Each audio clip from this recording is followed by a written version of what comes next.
Olá, meninos, boa tarde. Espero que vocês estejam bem, né? É a professora Ana, de Educação Física, e hoje nós estaremos dando início, né, a um novo conteúdo chamado Movimentos Corporais Básicos, né, que é toda a estrutura do nosso corpo em forma anatômica, os movimentos, né, como que é dividido esse plano anatômico, né? E aí a gente vai estar explicando e vendo esse material aqui com vocês, tá? De início, eu vou explicando para vocês sobre a anatomia humana, que é de suma importância para as nossas vidas, né? Que é a divisão do nosso corpo, né? Todas as posições, como que se divide, né? Em planos, os movimentos que o corpo faz, como que é chamado cada movimento. E aí a gente vai estar vendo tudo isso aqui agora, tá?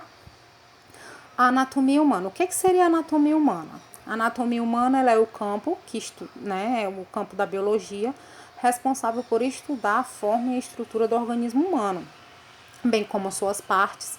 O nome anatomia ele se origina do grego ana, meu xará, que significa parte, e tomnei, que significa cortar, ou seja, é a parte da biologia que se preocupa com o isolamento das estruturas e o seu estudo, ou seja, né, cada parte do corpo ela é isolada e cada partezinha dela tem, né, a sua função, a sua estrutura e como que ela realiza esses movimentos.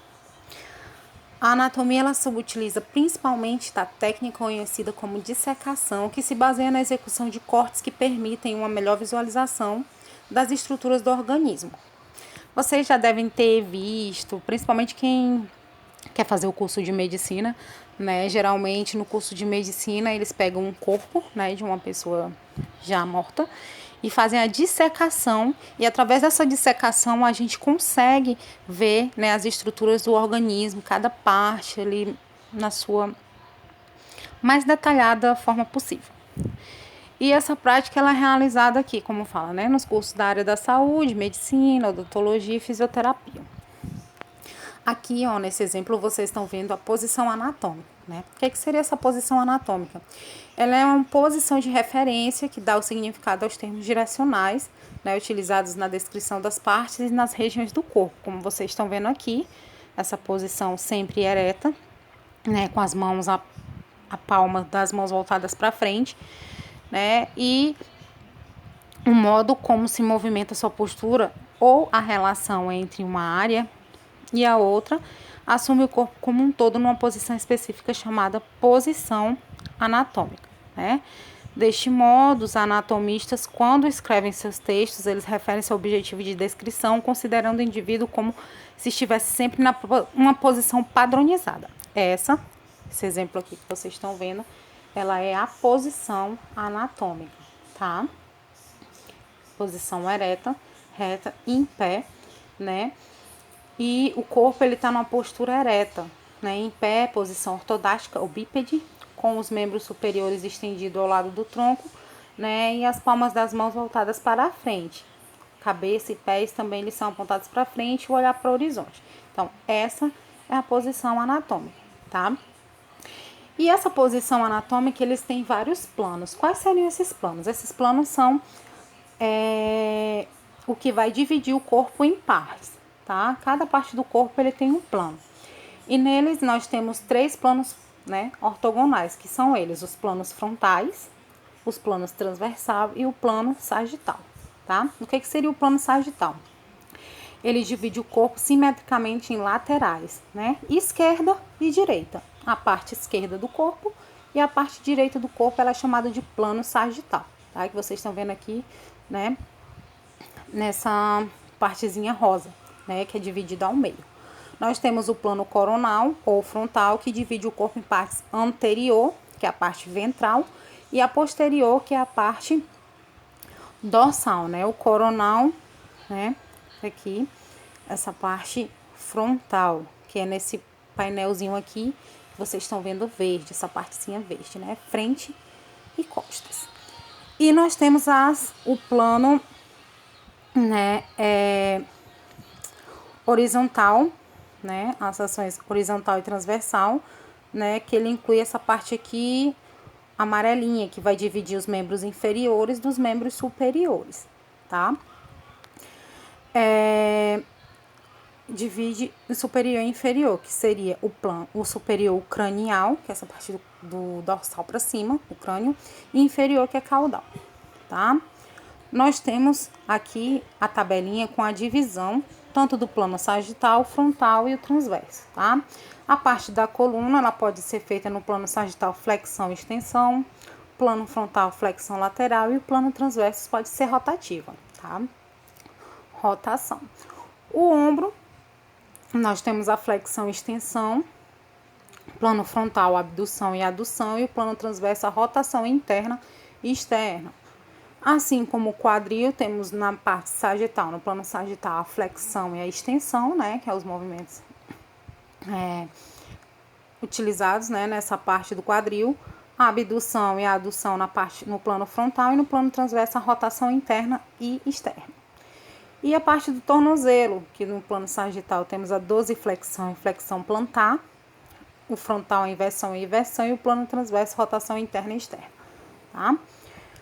Aqui nós vamos falar os movimentos corporais básicos, né, que é o que a gente precisa saber, todos os movimentos que o nosso corpo ele faz, né?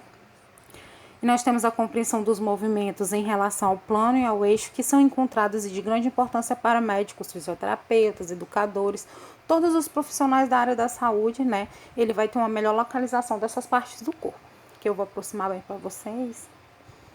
Nós temos aqui, ó, os eixos, né? Chamados eixo B e eixo C. Rotação lateral externa, nessa parte aqui do braço, rotação medial ou interna, puxando aqui mais para essa parte da virilha, né? Rotação lateral externa, rotação medial ou interna, a adução, que são os movimentos que fazemos, né? Abdução e adução, e do braço aqui também a abdução e adução. São movimentos, né, básicos que o corpo ele faz. Os movimentos eles podem ocorrer através de planos imaginários e em eixos perpendiculares ao movimento, e por convenção os movimentos articulares são definidos com relação à posição, os pés unidos, membros superiores ao lado do corpo e as palmas olhando para frente, que nem essa posição aqui que vocês viram da posição anatômica, tá, gente? E aqui eu vou falar alguns dos movimentos principais que o nosso corpo ele faz, tá? Detalhando cada um.